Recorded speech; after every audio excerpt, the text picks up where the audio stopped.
अस्सलाम वालेकुम। मोहम्मद अज़हर सिद्दीक अपने प्रोग्राम मैच न्यूज़ के साथ हाजिर खिदमत है। प्रोग्राम ज़रा लेट अपलोड हो रहा है, मैं सफ़र में था इसलिए मैं नहीं कर सका। कुछ लेटेस्ट डेवलपमेंट तो आपके सामने आ गई। फवाद चौधरी 9 मई के वाक़यात की पुरजोर मजम्मत की है और महमूद मौलवी के बारे में आप सुन रहे हैं कि छोड़ गए हैं। अली जैदी साहब ने तो साफ इनकार कर दिया। यानी इस वक्त तहरीक इंसाफ को अब तोड़ फोड़ करने का सिलसिला जारी है। तहरीक इंसाफ तोड़ फोड़ हो सकती है या नहीं हो सकती, या ये झटका भी वो सह लेंगे, इस पर बात करते हैं। नज़रबंदी वाला मामला आपको पता है बड़ा सीरियस चल रहा है और ये भी मजाक हो गया है यहाँ पर कि जिसका दिल चाहता है जब दिल चाहता है जिसको मर्जी नज़रबंदी करें और पूछने वाला कोई नहीं है। इस पर गुफ्तगू होगी। हाई कोर्ट्स में कुछ, इस्लामाबाद हाई कोर्ट में गुड टू सी यू का चर्चा रहा, उस पर बात करते हैं। और लाहौर हाई कोर्ट में मामला क्या चलते रहे। सबसे पहले तो बात आती है कि 9 मई के वाक़े के हवाले से। देखिए 9 मई के वाक़े की इंक्वायरी और इन्वेस्टिगेशन जुडिशल कमीशन के बनाने के लिए इमरान खान साहब ने भी कहा और बाकी भी बार बार कह रहे हैं कि उसकी बाकायदा एक इंक्वायरी हो तो कोई अर्ज नहीं है। एक एक चीज़ सच सामने आ जाएगा, कैसे हुआ, किस तरह हुआ, क्या वाक़े, क्या मुहरकात थे, किस तरह लोग वहाँ पहुँचे, किसने इंस्टिगेट किया।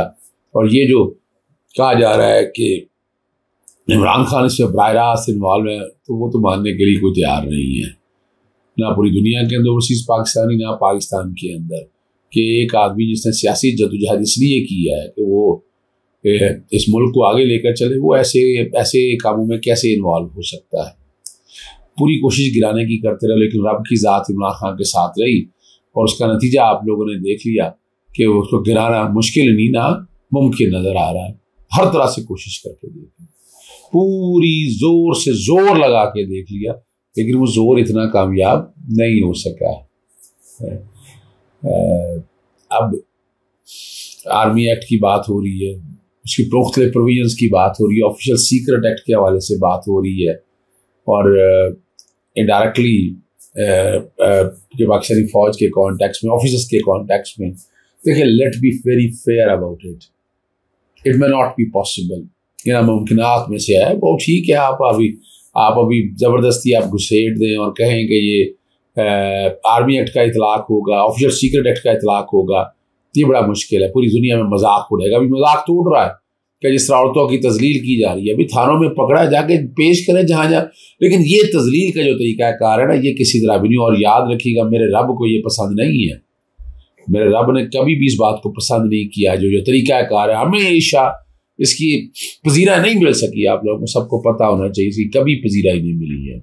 और औरत का तकदीस जो है ना, वो बहुत ज़रूरी है और उसकी आज जो है ना, वो आसमानों तक जाती है।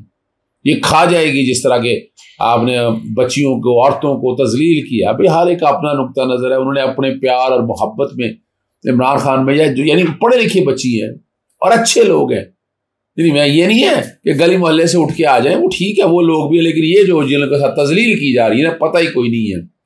चाहे वो सनम जावेद हो, फलक जावेद हो, खौला हो, या इस तरह के कितनी बच्चियाँ हों। फिर और जो सिविल सोसाइटी के एक्टिविस्ट थे, भी उनका अपना नुक्ता नज़र है। कई हो सकता है गुमराह भी हो जाएं, कई जब भेड़ चाल चल रही है उसी में, लेकिन आप उन्हें कहें कि क्रिमिनल है, ये मैं मानने के लिए तैयार नहीं हूँ। और बड़ा मुश्किल है मेरे जैसे आदमी के लिए ये मानना कि ये वो है। तो इस वाक़े की तहकीक और पूरी तफसील से करें आप पूरी, लेकिन इस तरह 5-7 हज़ार से ज़्यादा लोगों को पकड़ लें, पकड़ के डिटेन करें, लोगों को घर से छापे मार के पकड़ कर ले आए। आप क्या साबित करना चाहते हैं? बड़ा मुश्किल हो जाएगा। इससे बड़ी इसके नेगेटिव रेप्लिकेशंस मैं ज़्यादा देखता हूँ कि जब और भी तरीक़ाकार आपके पास मौजूद है, do it as you can, यानी उसको क्या किसी और कॉन्टेक्स्ट में मैं नहीं बात करना चाहता। फिर अब आप आ जाएँ महमूद मौलवी की। मैंने देखिए जी, हमेशा पार्टी के साथ ऐसा ही हुआ। अक्सर तहरीक इंसाफ को जो लोग छोड़ के गए हैं उनके साथ क्या हो लो, अब आप सब ने देख लिया। मैं नहीं इसमें बात करना चाहता, लेकिन ये जो किस पार्टियों को तोड़ फोड़ का सिलसिला पुराना है, ये कोई नया नहीं है और ये इसी तरह ही चलते रहना है। और जब इस तरह बातें चलेंगी तो फिर इस तरह तो हालात और वाक़यात होंगे ना, फिर तो मैं और आप कुछ नहीं कर सकते हैं। अली जैदी ने इनकार कर दिया। वो अभी MPO के तहत है ना, MPO में डिटेन करना होता है और इसको जेलों में रख रहे हैं ना, मैं इससे इत्तफाक नहीं करता।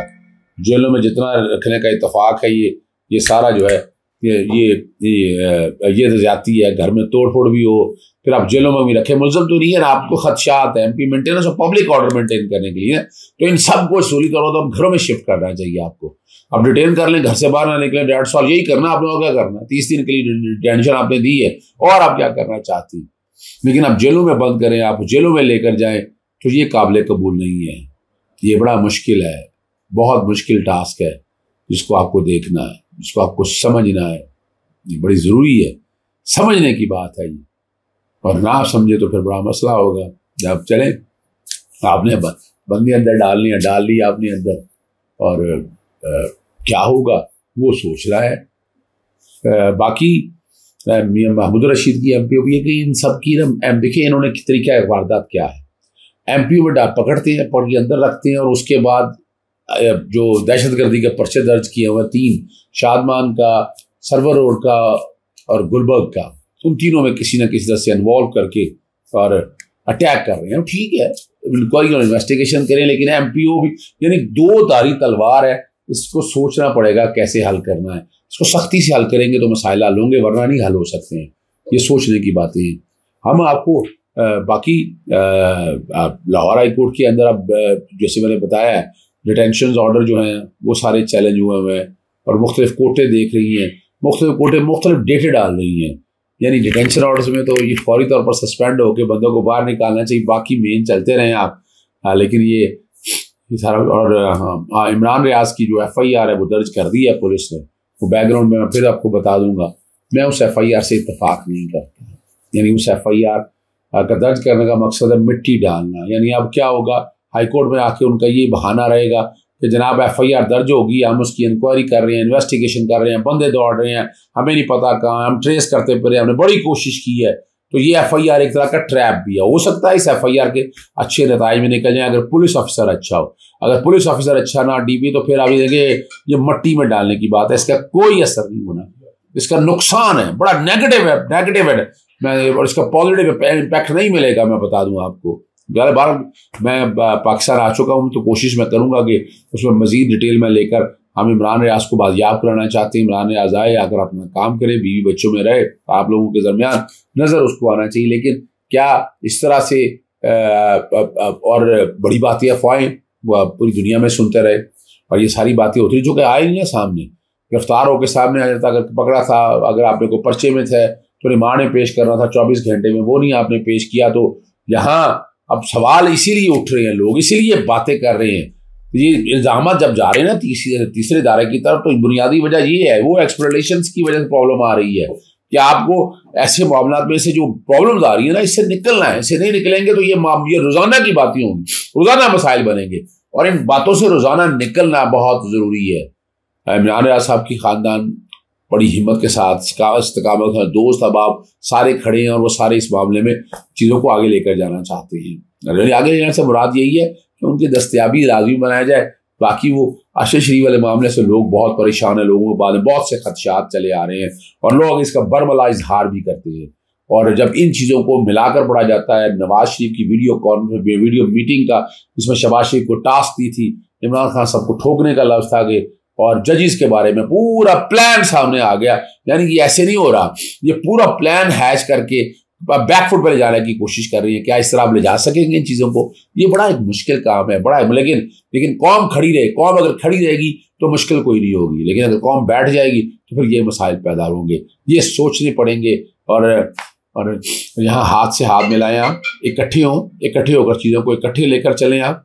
और मैं उम्मीद रखता हूँ कि कौम किसी शरपसंद नासर का सपोर्ट नहीं करेगी, किसी शरपसंद के काम में मुदाखलत नहीं करेगी। पाकिस्तान फौज हमारी फौज है, हमें उनसे प्यार है, कुर्बानी देनी है, कुर्बानियाँ दी और अब भी कुर्बानियाँ दे रहे हैं। लेकिन ये जो इम्पैक्ट आ रहा है, ये जो चीज़ें सारी आनी है, इसकी वजाहत तो अब करनी है, जिन लोगों ने भी करनी है वो करें, ताकि लोगों में जो इस्तराबी कैफियत है वो ख़त्म होगी, तो चीज़ें आगे चलेंगी। वरना तो आपको पता है कि बातें किस रंग और किस रूप में जा सकती हैं। उसको रोकना है कि वहाँ इस तरह की बातें जो है ना, वो कई मसाइल जन्म देती हैं, कई अफवाहें गर्दिश करती हैं। उन गर्दिशों को रोक रहा है, उन अफवाहों को रोकना है। इजाज़त चाहता हूँ। अस्सलाम वालेकुम, अल्लाह हाफ़िज़। पाकिस्तान जिंदाबाद।